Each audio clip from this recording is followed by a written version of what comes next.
벽을 갈았으니 이제 붓을 잡는 법에 대해서 얘기를 해봐야겠네요. 멉은 얼마큼 가는 것이냐면요, 소동파 표현대로라자면은 어린애 눈동자 빛깔처럼 갈아라 라는 말이 있어요.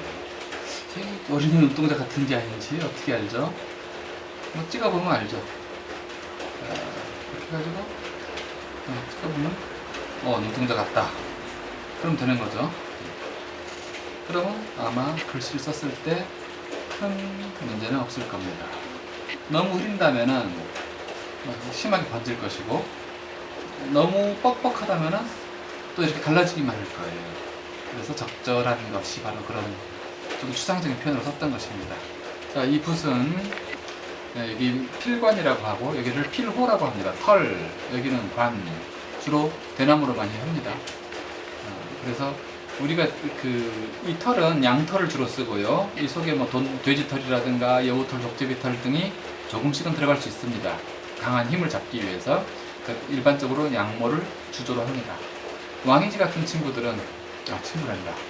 성인이시죠. 서예의 성인 왕이지는 쥐수염털, 서수모라고 해요.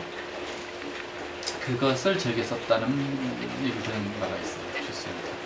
저수량도 그랬다고 하는데, 그래서 그 붓 아니면 쓰지 않았다. 저수량이. 이 말을 듣고 그 당시에 라이벌이라고 할 수 있는 구양순이 하는 말이, 야, 명필이 붓깔이냐? 뭐 이런 말을 썼다는 말이 있어요. 그 말이 거기서 나왔죠. 명필이라면은 어느 붓 가지고도 쫙 쓸 수 있어야지. 나 쥐수염털 아니면 안 써. 이거는 너는 실력이 한계가 있다는 것 아니냐. 뭐 이런 얘기인데, 저도 쥐수염털로 쓸 기회가 있었지만 붓 매는 법을 몰라가지고 털만 모아놓고 결국 못하고 말았던 기억이 있습니다. 이 붓을 잡는 법이 중요하겠죠? 매우 중요합니다. 서예라는 이 길, 참 길고도 아득한 길이에요. 그래서 아름답고 매력적인 길인데, 인생과 함께하는 길이라고 볼 수가 있어요. 서예의 길이라는 것은 그만큼 몇 달에서 완성하는 그런 길이 아니라는 얘기죠. 삶과 함께 늙어가는, 원숙해지는 그런 길인데, 자, 붓 잡는 법이 제대로 되지 않는다면 아마 평생 고치기 힘들 거예요. 고치고 싶지 않겠죠. 굳어졌으니까. 사람이 자기 관념 바꾸는 건 참 쉽지 않거든요. 그래서 기초가 중요한 겁니다. 이렇게 나눠볼까요? 두 손가락, 두 손가락, 한 손가락. 이렇게 팀을 이뤄서 붓을 잡아줍니다. 왜 엄손가락만 불쌍하게 한 손가락이냐? 힘이 세니까. 자, 이 두 손가락으로 이렇게 잡아줍니다. 하나는 여기, 하나는 여기라고 생각하시면 되고, 이 자리 맞은편에서 엄지손가락, 그 다음에 이 손톱 자리로, 살로 하면 안 됩니다. 살로 되면 여기가 금방 부어올라요. 손톱으로 딱 대주고, 새끼손가락은 보조. 자, 이 상태에서 여기가 떨어져 있으면 좀 불안해요. 그죠? 그래서 딱 밀착을 시켜주는 겁니다. 이렇게 밀착. 이렇게. 그렇다면은 여기는 속에 계란이 들어간 것처럼 보이고, 여기는 딱 밀착이 되어 있겠죠. 이런 상태가 가장 이상적인 상태라고 할 수가 있어요. 그래서 손가락은 죽은 듯이 자꾸 이렇게 폈다 이렇게 하는 게 아니라, 물론 죽어 있지만 먹물을 새로 묻힐 때야 당연히 풀겠죠. 다시 딱 잡아주는 겁니다.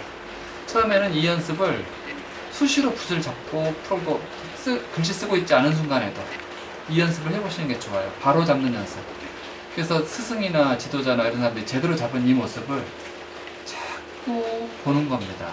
여기 붙으면 안 됩니다. 그 다음에 여기 이렇게 꼬부라진 걸 보세요. 초보자들은 대부분 이렇게 잡습니다. 이렇게 살로 잡아야 편한 것 같으니까. 그러나 힘이 약해요. 엄지손가락의 역할은 이쪽으로 미는 힘입니다. 얘네 둘의 힘은 일로 당기는 힘이죠. 요거의 힘은 갈고리처럼 밀어 올리는 힘이죠.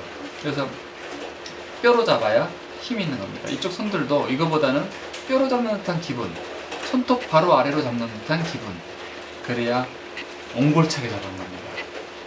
골피, 이 글씨 속에 뼈가 들어가죠. 자, 이렇게 하지 않고 가령 이렇게 잡는 건 어떨까요? 이렇게 손가락 사이를 떨어뜨려서. 그럼 이 둘의 호흡이 잘 안 맞을 수가 있어요. 파트너십이 잘 안 돼요. 그래서 밀접하게 해주는 겁니다. 또 새끼손가락에 뛰는 분이 있어요. 그럼 얘 혼자 실업자 되지 않습니까? 안 되죠. 붙여줘야죠. 이런 상태로 붓을 수직으로 세운 채로 쓰는 것입니다. 손가락은 죽은 듯이 팔은 살아 생동하듯이 이것이 지필법의 묘라고 할 수 있습니다.